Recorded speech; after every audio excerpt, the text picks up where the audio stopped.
Hello everybody, come in, sit down, because I've got to tell you, I'm calling it now. This empty arena phase of pro wrestling is now, it's now the empty arena era. Like you all remember a couple of weeks ago after WrestleMania, Triple H was like, well, this is like the new normal, and now it's not the new normal, it's just how it is, I guess. But still, positives. While the bar for NXT matches has gone down a bit, it's still really, really high in the context of WWE putting on weekly episodic television. And the tweaks to the format are providing a nice distraction from everything that's going on out there. Or at least they are when they're not literally leading in to everything that's going on out there, but more on that later. So, what have we got this week? Well, Charlotte Flair, she's in ring action for the first time, that's easy to say, since winning the NXT Women's Championship at WrestleMania. There is a North American Championship title match in our main event, and we might even get to find out what Johnny Gargano and Candice LeRae had for dessert after whatever the hell that thing was last week. Anyway, I digress. Wrestling should not be happening right now, but since it is, let's get our nuts up to the guts of it, because my name is Adam Clery, hashtag on Thursdays we wear yellow, and these are all the ups and downs for this week's episode of NXT.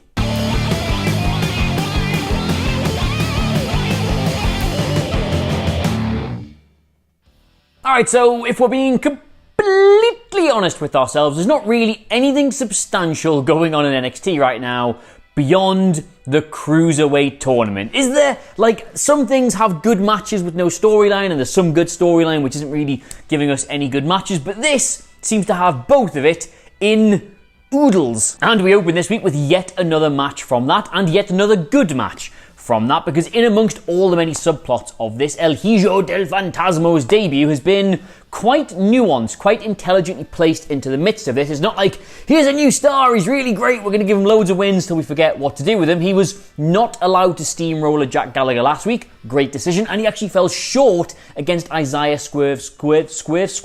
I'm having a nightmare here. Isaiah Swerve Squat this week, let's call him that. He actually lost to him, which I thought was really clever booking. Not a burial. It would be classic WWE new toy syndrome, just bring him in, have him beat everybody, win the belt, and not really know what to do with him afterwards. So showing a bit of struggle, a bit of to and fro with him and everybody in this division is really good, in my opinion. I really like the match. Scott looked really good. They keep giving him these good wins and then can't follow it up. So he's in an interesting place at the moment as well. And this blows Group B, I think it's Group B, wide open. It's going to go down to the wire, and I still think it's going to be Phantasmo Mio Man versus Kushida in the final. So I'm really enjoying this at the minute. Now, of course, that match does get an up, but it did also come with a really weird line of commentary from the returning Mauro Ranallo. He said, it's been a fortnight since Isaiah Swerve Scott started the tournament with a loss to Akira Tozawa, but he still feels he's going to reach astronomical heights like another Scott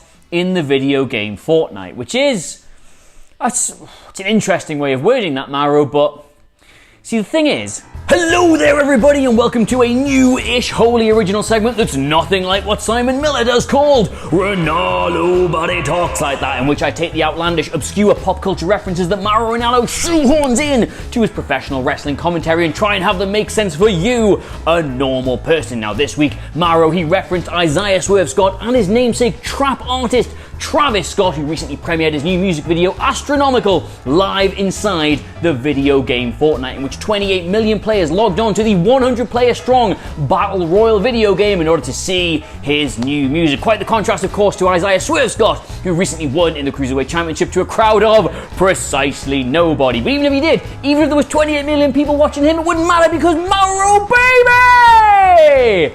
Ranallo Body Talks Like That. Anyway, moving on, I'm just going to stay dressed like this because I think I look cool, and when Candice LeRae came out, I will hold my hands up here, I rolled my eyes, which you can't see, but it was like this. Just like when she came down that ramp with her all-new ring gear and her all-new attitude and her all-new mood, broody, genre, metal, price-free entrance music, I was like, oh, I can't stand this. And then when Gargano came out behind her, mic in tow, making a total mark of himself, I was like, oh, I can't stand these two. And then the penny dropped. It's worked, hasn't it? This is what they were going for. So that's worked, and thus I have been worked It's actually good. Like last week's dinner table segment was just beyond parody for a pair of heels who were trying to be convincing and have their motivations make sense, because it was just stupid. He was shouting at a salad. I wasn't buying these two as credible bad guys for 1 second, which, if you're trying to sell them as credible bad guys, is terrible, but if you're trying to present them as like snivelling, arrogant, like weaselly heels, then that's actually kind of how you do that. So this has worked. It's actually good. And the thing that made the penny drop was the match itself, because this should have been, by WWE heel by numbers, a really quick less than a minute squash match. She's bad now, ergo she's a better wrestler, ergo we can push her. So put her out the way, Casey Catanzaro. But this was actually Casey Catanzaro's longest ever singles match in NXT. A longest match in WWE full stop since that Rhea Ripley match in the Mae Young Classic. She looked really good in this, and every single time Candice took her eye off the ball or tried to showboat for her husband, she nearly lost the match. And it was only with that brutal, not going to lift my feet up too much here because I've got shoes on, with that brutal new finisher, she got the win. So yeah, she's not like a bad scary monster heel, she's just a dick. So yes, fair enough, I said the whole thing was really, really bad last week, but I get now that it was supposed to be. Fair play NXT, you've got me. These two make my but I guess that's what you're going for, so they get an up. Alright, so I'll just level with you. The Newly Bro Show is the best thing to ever happen to me. In fact, you know what? Since going into lockdown, the entire world, and by association my entire life, has just been this mess of bad news, worse headlines, unrelenting, relentless, that's the same word, misery, and just, it's nice to get a proper distraction. We've been trying to watch pro wrestling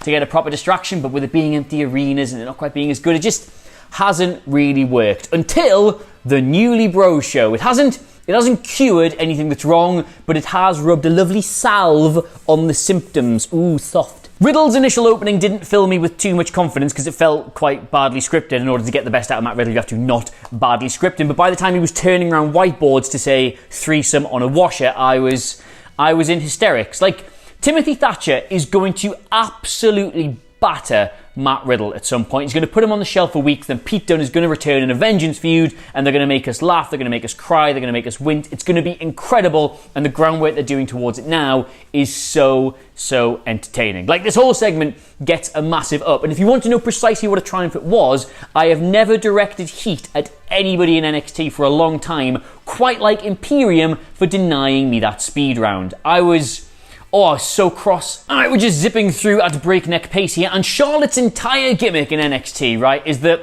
there's levels to this. Actually, ladies, while it's getting all this praise as the best brand in all of WWE, she has been on the main roster doing other history-making things, presumably getting quite jealous that all these lesser women who aren't even on the main roster seem to be getting all applauded. So she's dropped down there, in her opinion, to take their belt and wipe the floor with a lot of them, and eventually, while she is saying there are levels to this, sooner or later someone in that division is going to go, yeah, we know. She beat Ripley in that really good WrestleMania bout. She's now beaten Mia Yim in a fairly entertaining television match, and you presume she's going to get taken to the absolute limit against Io Shirai next week, but still come out on top there as well. In fact, she should probably beat everybody in NXT, because then whoever beats her, that is a star-making win, probably better than anything you would have got at the Royal Rumble. It's just, I can feel it, you know. I can just feel them doing good, long-term, logical booking that's going to make a star out of somebody at the end of it all. Might even still be Rhea Ripley. Someone's going to do really well out of this, and I'm really enjoying watching it, and I can't wait for next week. But in the here and now, Mia Yim proved that the term solid hand, I've got to stop doing these, is an insult in kayfabe, but it's actually a massive compliment in real life, because she played her part really well in this. She was, what's the word? She was competitive with Charlotte without ever really looking like she was going to beat her. She forced it to go through the gears in order to get the win. She wasn't just pushed over, she got her stuff in. It was really good. And harking back to the first match those two had, I really liked this match, even though it was short, even though it was one-sided. It did a job, it gets an up. And I don't really know how many more times I can say I love Dexter Lumis in this current climate, but in this current climate, I still love Dexter Lumis. Like, don't get me wrong, the matches themselves have not been anything spectacular. Like, that debut against Jake Atlas was understandably sloppy, you might say. The Tahuti Miles thing didn't exactly build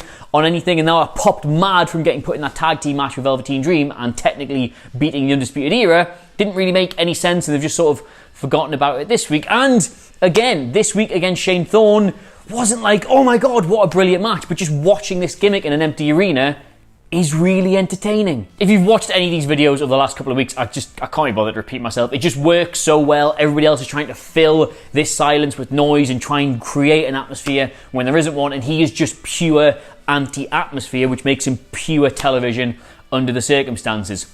It is going to wear thin soon. I'm aware of that. I'm not as into it as I was when it started. They need to do something with it, considering he's on a massive winning streak at the minute. Like, he's dominated that mid-card and technically beaten the NXT champion. So they need to do something with it soon, but they still have got a couple of weeks' grace with it. Love him. Up. You know what it is, right? This wasn't a particularly spectacular episode of NXT. Certainly wasn't the best one they've ever done by any stretch of the imagination, but it was so close this week. So close to getting a pure, clean sweep of ups until they're still doing it.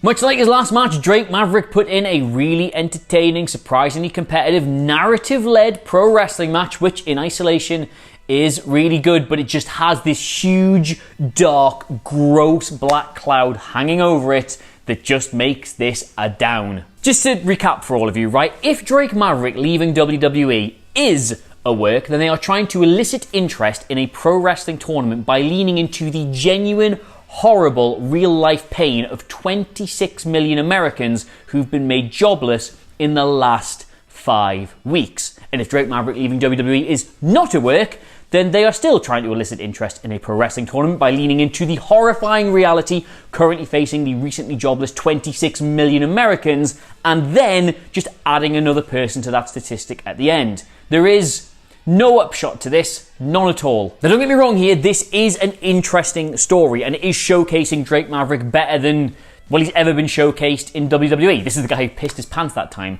remember? And I'm sure he will have no shortage of job offers after this when there are job offers to be had. But right now, like, people are trying to watch pro wrestling as escapism from all of this, and literally millions of people could tune in and be like, oh, that's just what happens to me. Wonder how I'm going to feed my family. It's bad. It's really, really bad. It's really, really bad. I wish they would stop doing this. But that's it. That was the only downside to this week's show. Everything else was really, really good. Even the match I've given the down to was a good match. It's just all that other stuff I can't get away from it. And tonight's main event, Keith Lee versus Damian Priest, that was really good too. You all know the cycle I'm in with Keith Lee at the minute. I just sit here and I go, hey NXT, Keith Lee's really good. Why not put him in loads of short-lived, high-energy, exciting feuds with people we've never seen him wrestle before for the North American Championship? And NXT go, nah, we're not going to do that. We're just going to have him work the two guys. He always works, because that's really exciting, because they're big men and they throw and they hit and they slap. And then I sit here and go, well, this is quite underwhelming, isn't it? And I get really bummed out by it. Then the match comes around and the match is actually really good. I wasn't excited by the triple threat match, and it was really good. I wasn't excited by the Dominik Dijakovic match, and it was really good. I was not excited about the Damian Priest match, and it was really good. Damian Priest is 6'4" and weighs 250 pounds when he is wearing his socks, and Keith Lee picked him up over his head, held him there for a while, basically readjusted his feet, looked at exactly what he wanted to do, and just held him there. Then he threw him over the barrier, and not just onto the floor, but onto the ring apron. That's not possible. There he is. There he is doing that exact spot, visually signifying the award I'm going to give this match. Get it? Because he's lifting him up. All the way up. But the reason I hardly ever get excited about these matches is because we have seen them before, and you don't need me to sit here and be like, oh my god, you won't believe how powerful they were, you won't believe how athletic they were, they did high-flying spots, they did power spots, because you've seen it. You've seen him work Dijakovic, which is a similar match, and you've seen him work him and Dijakovic at the same time, which is still a similar match. I hope they move him on from something now. They've done this, but I can't dispute this match ruled. Basically, right, bottom line here, please give Keith Lee more, like, smaller, quicker, more technical opponents so we can see a different type of match from him. And while I will admit that these big man matches never really get my blood pumping in the build-up, actually watching them does usually make my heart explode. Yellow Jacket. And just quickly before I go, it is time for the most important segment here on NXT Ups and Downs, because there's been nothing new on this for a while, but today it is my pleasure to bring it back. Ladies and gentlemen, this is Boogz Watch. So here you go, here is the jazzy, exciting, funky up I will automatically award to NXT if they give me sight or sound of Eric Bugenhagen a la Rick Boogz, and did they? Close enough. Yeah, he wasn't on the show. I don't think they're ever going to put him on the show because they don't like making me happy. But he is apparently in WWE's new Netflix co-production, The Main Event, and he's really good in it. Everyone's tweeted me about this, so thank you so much if you have sent me that. I plan to watch it tonight. I will tweet, obviously, my feelings about it. I will let Rick himself know how good it is, if indeed it is. So there you go. That's the best we're going to do. So there you have it. Those are all the ups and downs for this week's episode of NXT. I'm going to make myself at home because that joke isn't getting old yet. Let me know what you made of it all in the comments below. Of course, don't forget to like, share, and subscribe. But in the meantime, thank you so much for watching. Hashtag on Thursdays, wear whatever I like. And I will see you soon. Mwah. Goodbye.